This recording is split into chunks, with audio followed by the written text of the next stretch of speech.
What's up, YouTube? This is Too Raw for TV. All right. So I want to talk about Anthony Davis, right, aka AD with the Lakers. And look, we all get on this guy for being soft, um, not being aggressive enough, and I just want to give my theory as to why AD is who he is. Look, I'm not going to make any excuses uh, as far as him being soft. He is. He's very soft. All right. I've never seen a guy that with the littlest contact always goes down and act like that he just got shot. You know, every situation where he gets banged or every situation where there's a little bit of pain inflicted. I mean, this guy just does all these theatrics, man. It's just it's disgusting at times. You know what I'm saying?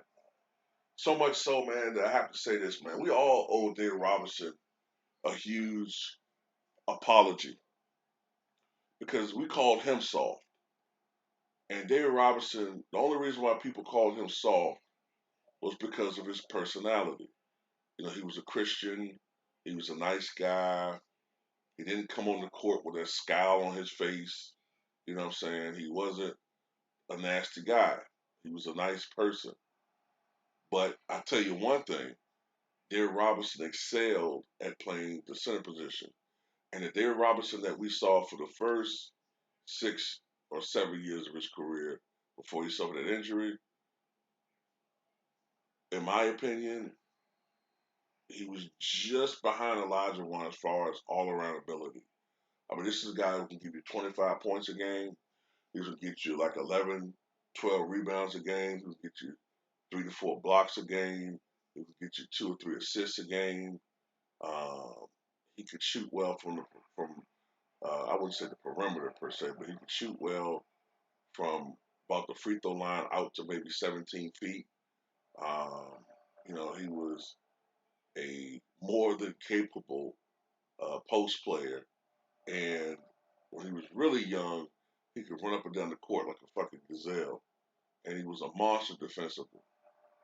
And when you look at those teams that Dave Robinson played on, I think we got to give him a lot more credit, man, because when you look at those teams Dave Robinson played on before Tim Duncan, there were some pretty bad teams overall. Look, think about it. His teammates were guys like, and I'm not making light of them, but Avery Johnson, Vinny Del Negro, uh, yeah, he did have Sean Elliott, but I mean, did he really have the best talent around him for the most part? So I think we need to revisit Dave Robinson in a lot of ways, man. We kind of lucky that he was a nice guy, considering the fucking his fucking arms, man. I'm saying that motherfucker could have been a hell of an enforcer. But back to AD, man. Yeah, this is the epitome of a soft motherfucker, man. But I do want to say this about AD. We got to remember the AD never fully embraced being a big man. He never fully embraced it. I think up until he was a freshman in high school, he was a point guard, 6'1", before he had a huge growth spurt. And, he still thinks of himself as this skilled player. He never embraced being a big man. And I think the media shares some blame in this too because of the way they de-glamorized the center position, the way they've bastardized it or demonized it, whatever term you want to use. It's just they made it so basically it's just the traditional center position. It's a garbage position. All you do is get rebounds and kick it out to the perimeter. No, it don't work like that. No, it's a thankless position. In today's world, if you play like that, the Tristan Thompsons and others, all you're supposed to do is work all fucking day to get rebounds, just kick it out, the perimeter player, let them do their thing. If you miss a rebound, you get killed. You know what I'm saying? Fuck that. The center position, I think, at least when I was growing up, it was pivotal. You didn't look at the box score or the stat sheet and see who made the most threes. The number one thing you looked at to get an idea about who won the game, two things you looked at. You looked at uh, turnovers and you looked at who won the rebounding battle. And whoever won both usually won the game. Even when the other team might have shot more free throws, usually if you won the turnover battle and if you won the rebounding battle, you probably won the game. It's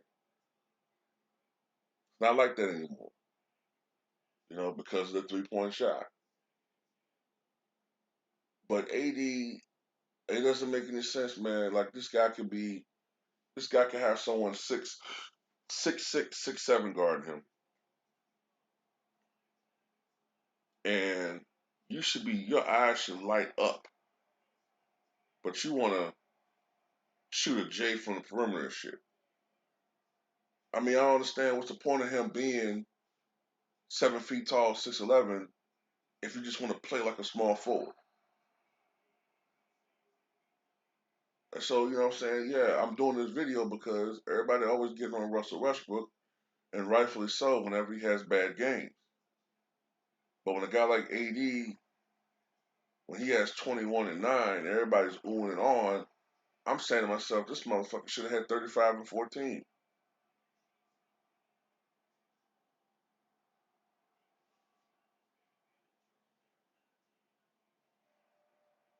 So I don't know, man. Even when he was playing, even when he was playing New Orleans, it was DeMarcus Cousins that was at the center position, not him. They need him to go back to the form that he had that year they won a championship. When primarily LeBron was the point guard, most of the times they dump it down to AD, and he was unstoppable. Okay, he was hungry that year. After they won the championship, he hasn't been as aggressive. You can just look at the free throw attempts. They've dropped from 8 or 9 a game to 5. He only shoots 5 free throws a game. Meanwhile, Giannis gets hammered throughout the entire game. They don't call enough. Giannis should really be leading the league in free throw attempts, the way they used to have it. Not rewarding, shot jackers on the perimeter who are baiting the defense to get foul calls, but you had bigs that were legitimately getting bullied down low. The ones who are playing the most physical position, they're the ones who be shooting the most free throws. The Shaquille O'Neals, the Moses Malones, the Karl Malones, the Wilt Chamberlains, the Giannis's. You know what I'm saying? They're the ones that should be shooting the most free throws. The slashers, like a Jordan, earlier on Rick Barry. Those are the guys who shooting more free throws, not some guy just yakking up threes like Trey. That's bullshit. It's bullshit. And the way that they're starting to reward James Harden after all of his crime, man, is just irritating me, man. All this whining and crying and yapping and complaining, just adjust to the goddamn rules. And now the officials starting to cave in, man. Whatever, man. But anyway, that's my theory about AD, man. I think he just has never embraced being a big man.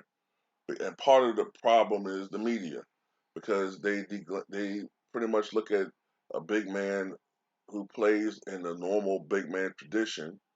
They look at him as unskilled. You're only doing what you're doing because you're big. Even James Harden said that dumb shit. Oh man, if I was 7 feet tall and just rub down and dunk. I wish I could do that. But maybe you should. Because if you're so skilled, why do you need a fucking official to help you get points? Why do you need a whistle to get points?